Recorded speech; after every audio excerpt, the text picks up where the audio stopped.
നമ്മൾ ഈ കണ്ടുകൊണ്ടിരിക്കുന്നത് ഹജറുൽ അസ്വദ്. ഹജറുൽ അസ്വദിനെ പറ്റി ഒട്ടനവധി കാര്യങ്ങൾ എനിക്ക് നിങ്ങളുമായി പറയാനുണ്ട്. ഹജറുൽ അസ്വദ് കഅബയെ ചുറ്റി ചെയ്യുന്ന തവാഫിൻ്റെ തുടക്കവും അവസാനവും അടയാളപ്പെടുത്തുന്നു. ഹജ്ജിലും ഉംറയിലും തീർത്ഥാടകർ ഈ കല്ലിനെ സ്പർശിക്കുകയോ ചുംബിക്കുകയോ ചെയ്യാൻ ആഗ്രഹിക്കുന്നു.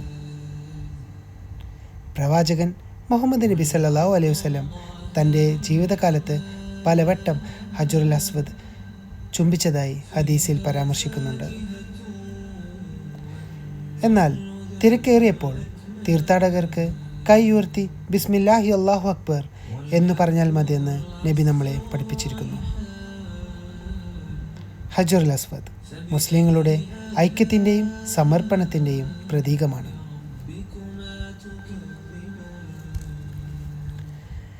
ഇബ്രാഹിം നബി അലൈഹിസ്സലാം മകൻ ഇസ്മായിൽ നബിയും ആണല്ലോ കഅബ നിർമ്മിക്കപ്പെട്ടത്.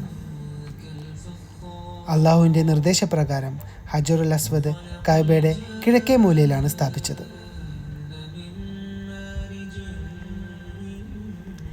കാലക്രമത്തിൽ നിരവധി സംഭവങ്ങൾ ഹജറുൽ അസ്വദിന് വലിയ കേടുപാടുകൾ ഉണ്ടാക്കിയിട്ടുണ്ട്. പ്രധാനമായും 7-ാം നൂറ്റാണ്ടിലും 10-ാം നൂറ്റാണ്ടിലും ഉണ്ടായ തീപിടുത്തവും അക്രമങ്ങളും കാരണം കല്ല് ചിതറിപ്പോയിട്ടുണ്ട്. വർഷം 930 കിരാമത്തിങ്ങൾ കഅബയെ ആക്രമിക്കുകയും തകർക്കുകയും കൊള്ളയടിക്കുകയും ചെയ്തിരുന്നു. അത് ഏകദേശം 22 വർഷത്തോളം കഅബയിൽ നിന്നും ഹജറുൽ അസ്വദിനെ അകറ്റി നിർത്തി. പിന്നീട് അത് തിരിച്ചെത്തിയത് നിരവധി കഷ്ണങ്ങളായിട്ടാണ്. ആ സമയത്ത് ഹജറുൽ അസ്വദ് കാണപ്പെട്ടത് 8 മുതൽ 15 കഷ്ണങ്ങളായിട്ടാണ്.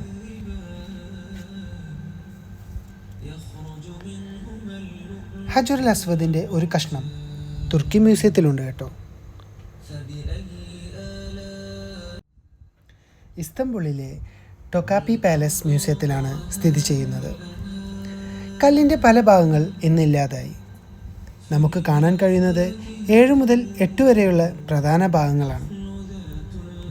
അവയെ വെള്ളി കൊണ്ട് ഒരു ഫ്രെയിം ഉണ്ടാക്കി അതിൽ ഉരുക്കിയാണ് സ്ഥാപിച്ചിട്ടുള്ളത്. മസ്ജിദുൽ ഹറമിലെ കഅബയിലെ കിഴക്കേ മൂലയിലാണ് നമുക്കത് കാണാൻ കഴിയുന്നത്. ഹജറുൽ അസ്വദിനെ ആസ്പദമാക്കി ചില ശാസ്ത്രീയ പഠനങ്ങൾ നടന്നിട്ടുണ്ട്. അതിലേറ്റവും ശ്രദ്ധേയമായത് 2004 ഓക്സ്ഫോർഡ് യൂണിവേഴ്സിറ്റിയും സൗദി അറേബ്യയിലെ കിങ് ഫഹദ് യൂണിവേഴ്സിറ്റിയും ചേർന്ന് നടത്തിയ പഠനമാണ്. ഈ പഠനത്തിൽ ഹജറുൽ അസ്വദ് ഒരു ഉൽക്കാശിലയാണെന്നാണ് കണ്ടെത്തിയിട്ടുണ്ടായിരുന്നത്.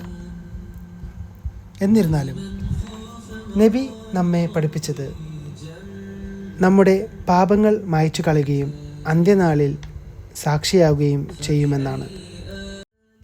ഇത്രയും കാര്യങ്ങളാണ് ഹജറുൽ അസ്വദിൻ്റെ ചരിത്രം, അതിന് സംഭവിച്ച കേടുപാടുകൾ, ഇപ്പോഴത്തെ അവസ്ഥയും. ഉംറ ചെയ്തുകൊണ്ടിരിക്കെ ഇടയിൽ ഹജറുൽ അസ്വദിനെ തൊടാതിരിക്കുന്നതാണ് ഉത്തമം. കാരണം അവിടെ വർദ്ധിച്ചു വരുന്ന തിരക്കും ബഹളവും കാരണം നമുക്കത് ഒരു ബുദ്ധിമുട്ടാവും. സോ ഇത്രയും കാര്യങ്ങളാണ് എനിക്ക് പറയാനുള്ളത്. Thank you.